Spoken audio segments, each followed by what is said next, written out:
Marijuana has been making front-page news in the last year. In October, Switzerland decriminalized the drug by relaxing pot regulations. Anyone over 18 caught with 10 grams or less will simply pay a fine and go about their business. In November, voters in the U.S. states of Washington and Colorado expressed majority support for legalization. And in December, Uruguay became the first nation to legalize the drug for medical and recreational use.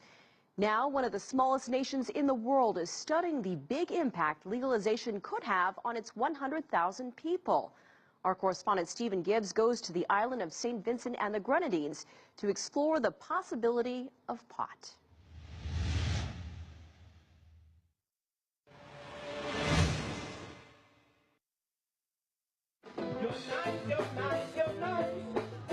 This island nation is a place where, along with the reggae and calypso music, marijuana, or ganja as it's called here, has long been part of the culture.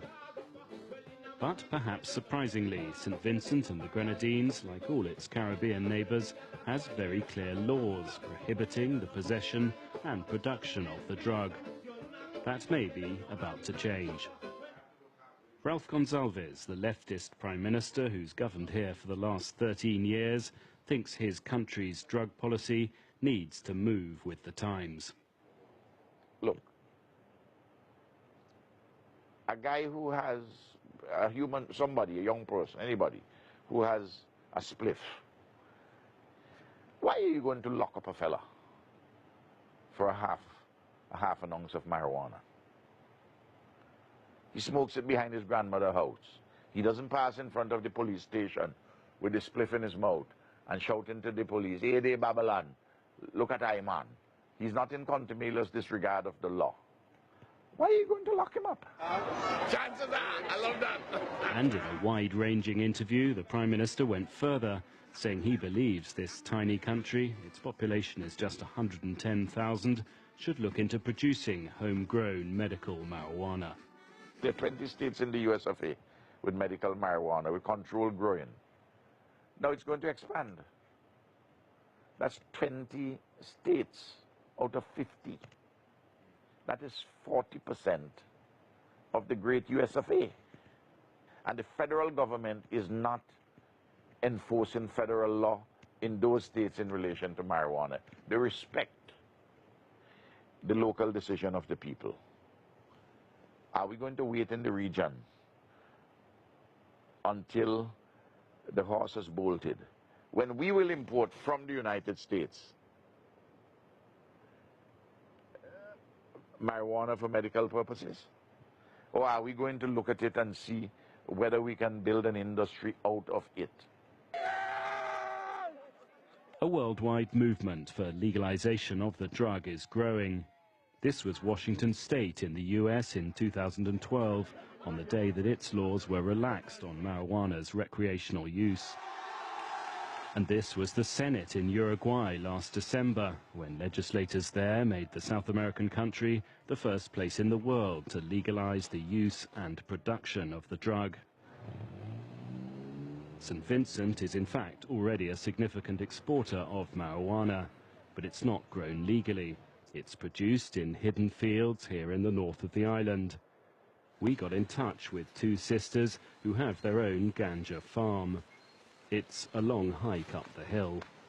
Too far, it seems, for the local authorities to make much effort to impose the law.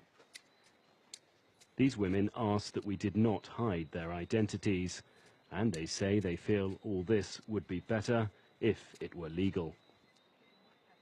It's a good idea because actually we could be more motivated with the ganja, marketing more, other people get to see what we cultivate. What about the people who say it's bad for you, that this is a drug that's bad for society and bad for people? What do you think? Well, I don't think it's bad because I've been using it for how many years now as a medicine, and I think it's good for my health, but sometimes you can't overdo it. Who do you sell the marijuana to? Well, actually, it's people come from abroad and they buy it, and we market it out. And does the police ever come and say, look, you can't grow this? Is there any... Well, that's why we hide out like this. That's why we hide out from the police them. Because me not say police, me call them beasts. Beasts. Yeah, I call them beasts, the bloodsuckers, because the minute them see you plant this, they will ready to hunt you down and they will charge you a lot for it. So you have to hide up yourself. If you notice, there is a lot of trees. You can't see. You cannot see this side. So you have to come all the way up to the top. And do you make good money out of this? Have you? If we have produced it good, yes, we have good money good money with it. But Same sometimes, same like any other production, you plant, and sometimes good and sometimes bad. So when it's good, it's good. When it's bad, it's bad. But even when it's bad, we still feel good. But will small-scale marijuana farmers like this feel quite so good if they find themselves competing with what might yet become industrialized US production of the drug? A former prime minister of these islands has his doubts. The other thing, of course, is, as I have told the marijuana growers, you are making profit out of this exercise because it is illegal. If it is legalized, it doesn't mean you will be able to compete. You will be suffering the same problems that we face with Chiquita on bananas and the cost of transport and all of that kind of thing to the United States. It doesn't mean that if we legalize it, we will be in the business. Sir James believes tiny island states like this have to face the reality that they can't go it alone. I will be cautious until I got the green light from the US and the UK. I even brought up the subject with Mrs. Thatcher. She said, no way, you will be murdering people. Now, this discussion couldn't start, let's face it, before people in the US of A began to address it in the way in which they're addressing it. Could you imagine if St. Vincent and the Grenadines had initiated such a discussion? The federal government would have closed it down. The federal government of the US of A. They would have asked, is Ralph has gone crazy? There'd be a propaganda war against me, which is just out of this world. Yeah. But you have 20 governors in the USA and senators in state legislatures and assemblymen and women agreeing to medical marijuana and, in some cases, the alterations to the law regarding possession of it.